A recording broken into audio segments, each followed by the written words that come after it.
사주의 키.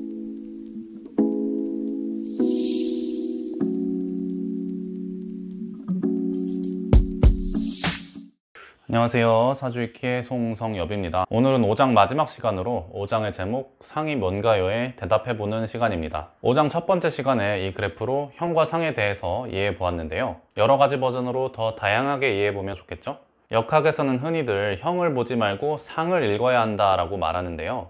보는 것과 읽는 것의 차이가 뭘까요? 형과 상 중에서 형은 현재의 모습입니다. 사진을 찍으면 보이는 바로 그 모습이죠. 그리고 상은 그 사진을 보고 예측한 그 다음 장면입니다. 즉 상은 현재의 모습이 품고 있는 미래의 모습을 읽어야 보이는 거예요.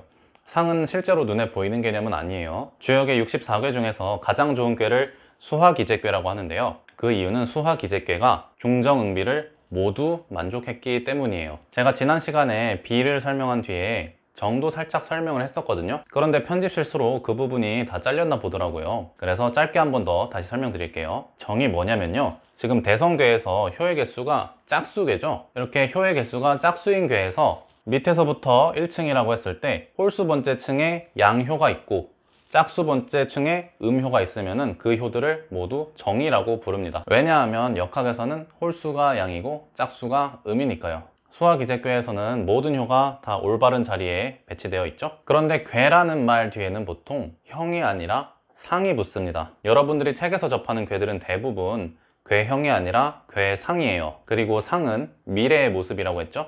그렇다면 이 수화기재卦 6개의 효들은 이미 제자리를 찾은 거예요? 아니면은 제자리를 찾아가려고 노력하는 중인 거예요? 상은 미래의 모습이니까 지금 효들이 제자리를 찾아가려고 노력하고 있는 상태죠. 그래서 64卦 중에 수화기재卦를 가장 좋다고 하는 거예요. 올바름을 추구하려고 노력하는 상태니까요. 반면에 수화기재卦의 형에 도달했으면 그건 역학에서는 별로 안 쳐줍니다. 왜냐하면 역은 계속 변화하는 건데 가장 이상적인 형태에 도달했으면 그 상태에서 곧 벗어나게 되잖아요. 수화기재의 형에 도달했으면 곧 다른 궤상을 띠게 되는 거잖아요. 사람으로 치면 20대 중반에 가장 건강한 몸 상태를 갖게 되는데 그 이후에는 서서히 건강을 잃어가죠. 몸의 생멸이라는 관점에서 봤을 때 어린아이들은 수화기재의 상이고 20대 중반에 어느 왕성한 시점이 수화기재의 형이고 30대부터는 이 화수미재의 상이 되는 거죠. 여기서 화수미재卦는 수화기재卦의 배합卦로 64卦 중에서 마지막 번호 64번을 차지하고 있고 실제로도 가장 안 좋은 卦예요. 수화기재卦좋은 이유와 마찬가지로 화수미재卦는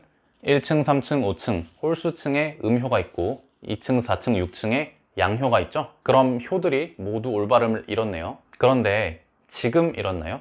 궤는 상이니까 아직은 안 잃은 거죠. 화수미재卦상을 사람으로 치면 나는 앞으로 방탕하게 살겠어 라고 다짐한 거예요. 그러면서 술, 담배, 여자, 도박, 그리고 요즘 한국에 들어오기 시작한 위험한 그 하얀 파우더들 있죠? 그런 거에 손대기 시작한 거죠. 그러다 몸을 다 망치는 거고, 화수미재의 상이 진짜로 화수미재의 형이 되면 머리부터 발끝까지 음양의 조화가 다 깨져서 죽은 거고요. 회사로 치면 부도가 난 거고, 가정으로 치면 파탄이 난 겁니다. 뭐 어디 가셔서 주역점을 보시거나 관상 보시는 분께 화수미재의 상이라는 말씀을 들으셔도 인생이 끝났다는 뜻은 아닙니다. 상이란 건 확정된 미래가 아니에요. 그냥 지금처럼 살다가는 골로 간다, 뭐 그 정도 뜻입니다. 그럼 어떻게 하면 돼요? 지금처럼 안 살면 되겠죠? 뭐라도 바꾸면 화수미재의 상은 곧 다른 궤상으로 변하게 됩니다. 그게 수화기재의 상이라면 더할 나위 없이 좋겠죠? 그러기 위해서는 삶을 아무렇게나 바꾸면서 발버둥 치다가 운 좋게 얻어 걸리는 게 아니라 역학을 배워서 이론적으로 답을 빠르게 찾아가면 좋겠죠? 현대에는 인간 불신이 가득 차 있어서 사람은 고쳐 쓰는 게 아니다 라는 말들이 설득력 있게 돌아다니고 있는데요. 역학에서는 만물이 변한다고 보기 때문에 사람 또한 바뀔 수 있는 존재라고 봅니다. 실제로 노숙자에서 갑부가 된 사람도 많잖아요. 그 노숙자가 왜 갑자기 갑부가 된 거예요? 지금 이 순간 몸은 노숙자의 형이지만 마음이 부자의 상이 되었기 때문이죠. 기필코 부자가 되고야 말겠어 라는 마음을 품었기 때문에 부자가 된 거잖아요. 그래서 주원장도 거지에서 황제가 될 수 있었던 거고요. 그 사람의 형이 어떤 궤든지 간에 그 사람의 상이 수화기재卦가 된다면 그 사람은 뭐든지 해낼 수 있습니다. 아무리 나쁜 범죄자여도 교회나 성당에 가서 회개하고 개과천선한 순간 비록 형은 여전히 빨간 줄 끄인 범죄자이지만 수학이제교의 상을 획득한 거죠. 그 범죄자가 남은 평생을 열심히 살아서 아끼고 아껴서 모은 돈을 불우이웃에게 전부 기부하고 갈 수도 있는 거고요. 반대로 어떤 대단한 사람도 화수미제교의 상이 되면 그 사람은 금방 추락하겠죠. 실제로 연예인들 중에서도 나쁜 거에 손댔다가 이미지가 나락으로 간 경우가 많잖아요. 그렇게 방송 복귀도 못하고요.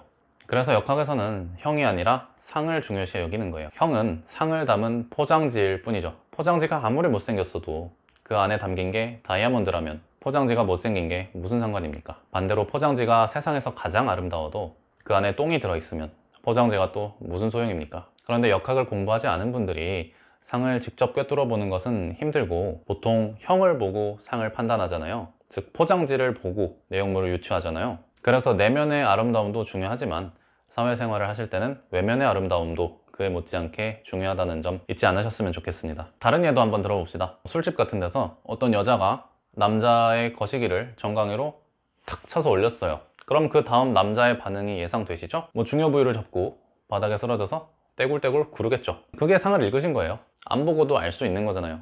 근데 지금 읽은 미래가 일어날 확률이 100%는 아니죠. 원래 고자였을 수도 있고 아니면 김성모 작가님의 만화처럼 강철 팬티라도 입고 있을 수도 있잖아요. 이 세상에 100%라는 건 없잖아요. 그래서 상도 100%는 될 수 없는 개념입니다. 그런데 지난 시간에 본 표의 이름이 시지의 괴상이었거든요. 왜 괴형이 아닐까요? 자시면 밤 12시니까 이 세상이 가장 어두울 때잖아요. 그럼 당연히 양기가 없죠. 근데 괴상에는 양기가 한 칸 올라와 있네요. 이 양기는 어디에 있는 겁니까? 이 양기가 언제 있는 거예요? 이 지뢰복개는 상이잖아요. 따라서 이 양기는 자시에 있는 게 아니고 자시의 미래인 축시에 있는 겁니다. 자시의 형은 음효 6개예요. 해시의 괴상이죠. 자시의 괴상은 자시 다음인 축시의 형이 축시가 되어야 양기가 한 칸 올라온다는 걸 미리 표기해 둔 거예요. 상이 미래니까요. 자시보다 축시가 낮에 더 가깝고 축시보다 인시가 더 낮에 가깝고 그런 식으로 자축인묘 진사오미 신유술 해시의 다음 형의 상을 써놓은 게 이 시지의 괴상표입니다. 자, 그럼 지금까지 이걸 도대체 왜 배웠느냐? 제가 조금 전에 상은 100%가 아니라고 했죠. 그 말은 자시가 축시가 될 확률도 100%가 아니라는 뜻이기도 해요. 이상한가요? 시간이 째깍째깍 2023년에서 2024년이 되고 2024년에서 2025년이 되고 이렇게 한 방향으로만 숫자가 무한히 커지는 건 현대식 시간이죠. 그 시간은 직선적입니다. 반면에 동양식 시간인 간지는 60년마다 돌아오잖아요. 60일마다도 돌아오고 60개월마다도 돌아오고 60시즌마다도 돌아오죠. 여기서 한 시즌은 2시간입니다. 지금부터 동양의 시간인 한 시즌과 현대의 시간인 2시간의 차이를 알아봅시다. 지난 4장에서 레고 인간이 지구라는 배 위에 올라타 있기 때문에 시간이 변한다고 했는데요. 그럼 지구라는 배 위에서 내리면 어떻게 될까요? 오늘은 이 레고 인간을 이 비행기에 태워서 한번 지구를 돌아볼 거예요. 비행기의 머리 방향이 잘 보이시나요? 머리가 이쪽에 있습니다. 이쪽으로 도는 거예요. 지구가 이렇게 동쪽으로 반시계 방향으로 도는데 그것과 반대로 비행기는 서쪽으로, 즉 시계 방향으로 돈다면 어떻게 될까요? 그리고 속도도 지구의 자전 속도와 똑같이 돌면 카메라 방향을 태양이라고 치면 이 귤 조각이 오시인데 이 비행기 안에 있는 사람들은 오시의 귤 조각에서 단 한 번도 벗어나지 않게 되죠. 그래서 이 비행기에 타고 있는 사람들은 시주가 변하지 않습니다. 그리고 당연히 일주도 변하지 않아요. 왜냐하면 일주가 변하는 조건이 자축인묘 진사오미 신유술해시를 다 지나야만 그 다음 날이 되는 거니까요. 쉽게 말해서 명리학은 태양이 나를 몇 바퀴 휘감았느냐를 따지는 학문이에요. 정확하게 말하자면 기질적 지구와 기질적 태양을 몇 바퀴 몇 칸 통과하고 있느냐를 따지는 학문이고요. 현대식 시간으로 몇백 시간이 지나든지 이 귤 조각에서 벗어나지 않으면 동양의 시간인 간지는 흐르지 않습니다. 왜냐하면 태양이 항상 이 비행기의 머리 위에 있어서 정오시가 계속되니까요. 이 상태에서 비행기의 속도를 더 올리면 어떻게 될까요? 여기가 지금 5시인데 여기는 몇 시죠? 4시죠? 원래는 자축인묘 진사 오미 신유술에 이렇게 돌아야 되는데 비행기가 지금 거꾸로 돌고 있으니까 5시에서 4시로 역행하고 4시에서 진시로 역행하고 이렇게 원래는 지구 위에 탑승해 있어서 어쩔 수 없이 통과하던 귤 조각들의 방향과 반대 방향으로 귤 조각들을 통과하게 되죠. 그러니까 당연히 간지도 반대로 흐르게 됩니다. 역행하는 거예요.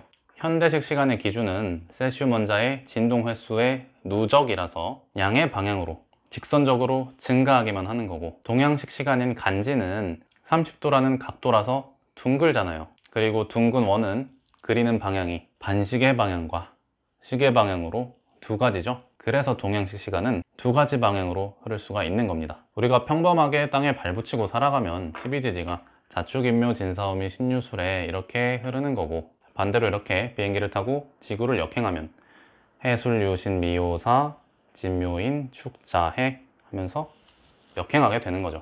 자, 지금부터 이 귤 조각 전체를 여러분들 쪽으로 돌릴 거예요.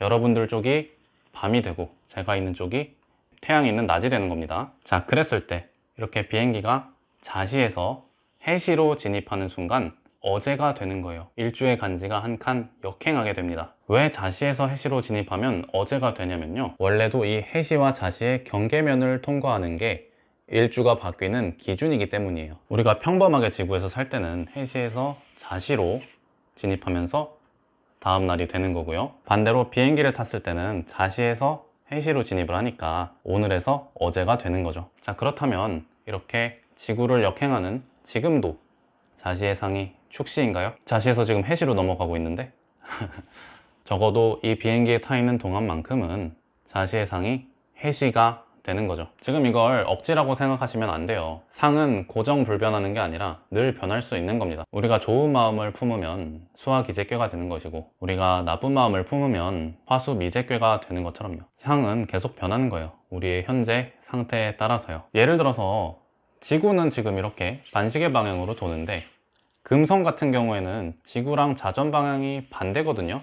이렇게 시계 방향으로 돌아요. 그럼 금성에서는 이렇게 비행기를 타고 굳이 일부러 시계 방향으로 돌지 않아도 금성 자체가 시계 방향으로 도니까 자연적으로 자시의 상이 해시가 되는 거죠. 금성에 올라탄 사람들은 어쩔 수 없이 금성의 자전 방향인 시계 방향에 따라서 귤 조각을 통과해야만 하니까요. 또 우주의 모든 행성을 관찰해보면 이렇게 반시계 방향으로 도는 행성 반, 시계 방향으로 도는 행성 반, 이렇게 비율이 1대1로 나오겠죠? 확률이 반반이잖아요. 지구같이 반시계 방향으로 도는 행성에서나 자시의 상이 축시인 거고, 금성처럼 시계 방향으로 도는 행성에서는 자시의 상이 해시인 거죠. 여기서 주의하실 점은 우리가 간지를 멈추거나 역행한다고 해서 뭐 실제로 젊어질 수 있다는 거는 아니라는 거예요. 간지는 현대식 시간과 아무런 상관이 없습니다. 간지는 그저 나의 각도일 뿐이니까요. 또 이렇게 비행기를 타서 지구의 움직임을 완전히 상쇄한다고 해도 연주와 월주의 움직임까지 상쇄할 수 있는 건 아니죠. 자, 이번에는 이 농구공이 태양이고 이 야구공이 지구라고 할게요. 자, 지구의 공전 방향도 반시계 방향이죠.